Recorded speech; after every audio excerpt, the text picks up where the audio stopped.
She said, where you from? I'm saying, I'm from all over. Because anywhere you see me, there's somebody in China look like me. There's somebody in Africa look like me. She smiled. I was letting her know who I was as a people. That our origin is all over the planet. And we will go there soon in a few seconds. But when you and I don't know who we are, anybody can tell us anything and we'll believe it. When it comes to us as the people in America, some of you might not know, but they told us some crazy stuff doing our growing up in America. They told us that Columbus discovered America. But holy Columbus, when you got here, was there some other people here? They told us that, and they celebrated till this very day, Columbus Day. That's a lie. Allah don't want us to live according to lies, is that right? So now, we want to know the truth because Jesus said, you shall know the truth, and the truth shall set you free. I want to be free today. What about you? I'm tired of being lied on, lied to. So now we got to go back into Quran. We got to go back into the Hadith. We got to go back into the Injil, the New Testament. We got to go back into the Torah, the Old Testament, and pull out of these scriptures the truth that has been hidden from us. Is that right?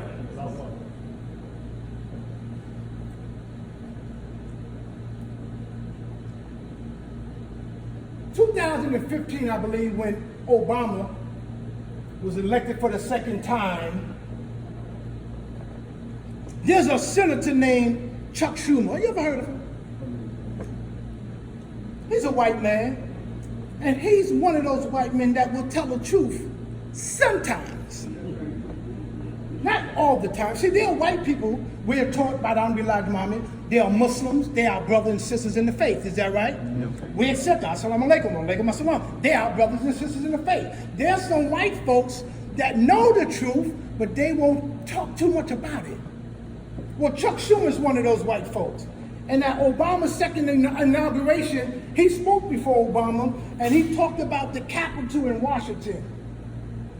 That one time they put a statue on top of the statue on the Capitol, and guess what kind of statue it was? A statue of a black woman. They kept it up there for a while, then they took it down and put another statue up there. And that statue is supposed to represent our freedom is 1865. They want to show the world that they no longer enslaving black people in America. So we're going to put a black woman on top of the Capitol. And around that time, they built the Statue of Liberty. The original Statue of Liberty was a black woman. The original Statue of Liberty. But they changed the figure. They gave it a thick nose, long hair. It used to be an afro. But today, if you go to the Statue of Liberty, it don't look like a black woman, but if you go to the feet, you'll still see the chains. They left the chains at the bottom of the feet to let you know. White people want to let the world know we freed black people. They really didn't free us. Till this day, they haven't freed us. And the 13th Amendment of the Constitution will tell you that.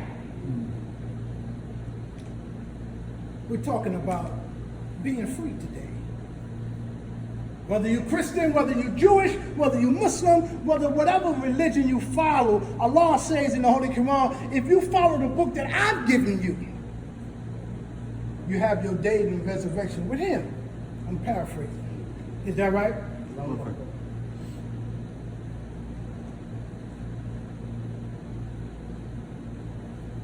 So we are woke now.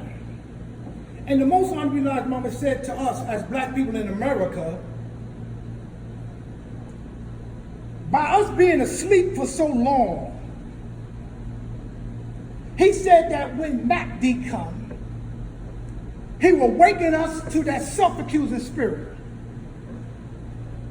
the lawama, the spirit in us. He will waken that up in us.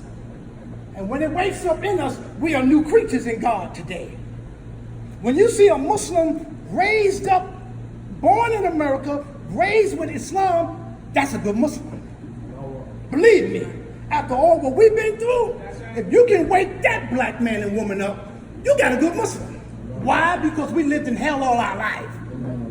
Is that right, sisters and brothers? It ain't easy waking us up. Because people from all over the world, they say, how can they be Muslims in that crazy world?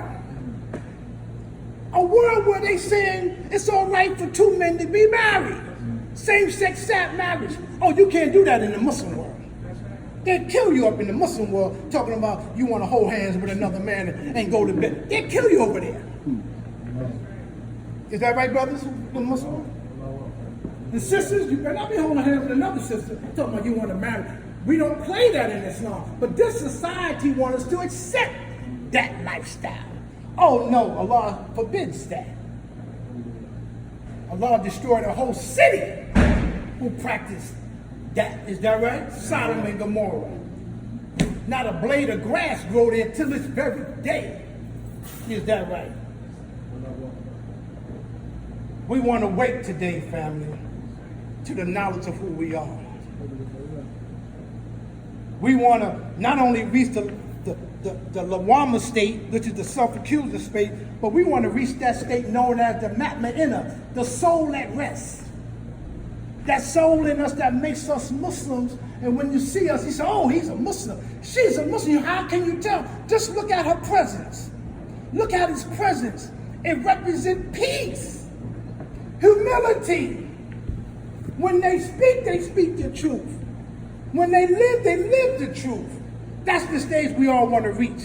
That's the Matma'inna stage. That's the highest stage of human development. We want to reach that stage as Muslims. The Sahabas that was around the Prophet, they reached that stage. Umar, may Allah be pleased with all of them. Uthman, Abu Bakr, they reached that stage of the soul at rest while you live. I want to be a Muslim, and we should want to be Muslims on that level today. Is that right? I mean, in order for us to reach that level, we have to get some kind of knowledge that will wake up in us the Spirit of God inside of us. You say, Holy Brother, I heard you say the Spirit of God is in you. Indeed so. It's in you too, sister. When Allah created the man and woman, he didn't go somewhere else and get something to make you alive. He put himself in you. Is that right? We call it the ruh. We call it the Spirit of Allah in us. I want to tap into that spirit, don't you? How do we tap into that spirit of God inside of us that makes us responsible for what we say and do? I want to tap into it. Because that's what's going to make us Muslims today. It's going to make us truthful. Because, at one time we were liars, like something. Wasn't we lying at one time in our life? Allah don't want us to be liars. That's why Allah says in Surah 29, don't say you believe. You say you believe in me, I'm going to try you. And I'm going to see those who are true and those who are liars. He don't like liars. So to be a Muslim, if you're a liar, you're leaving away from the deen of Islam. See, America right now is telling the whole world, there's a play called Aladdin. You ever heard of that play? Aladdin. In the word Aladdin, you have Aladdin. Aladdin is Islam. See, the whole America is telling you that Islam is our way of life. Just in the play, Aladdin. You hear the Aladdin? I just kind of went a little sideways just now, just to drop that out there. So we want to reach that level where we become one with Allah in this life. There's a spiritual life after this life. And that's the life where we go back to Allah. Don't we believe that as Muslims? Yes, sir.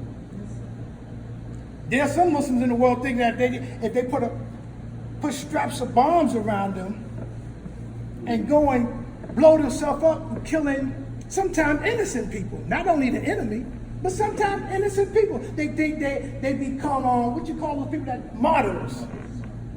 Oh no, Allah will look at them and say, oh no, you can't come to me like that. Because Allah says in that book, Quran, do not destroy yourselves with your hand.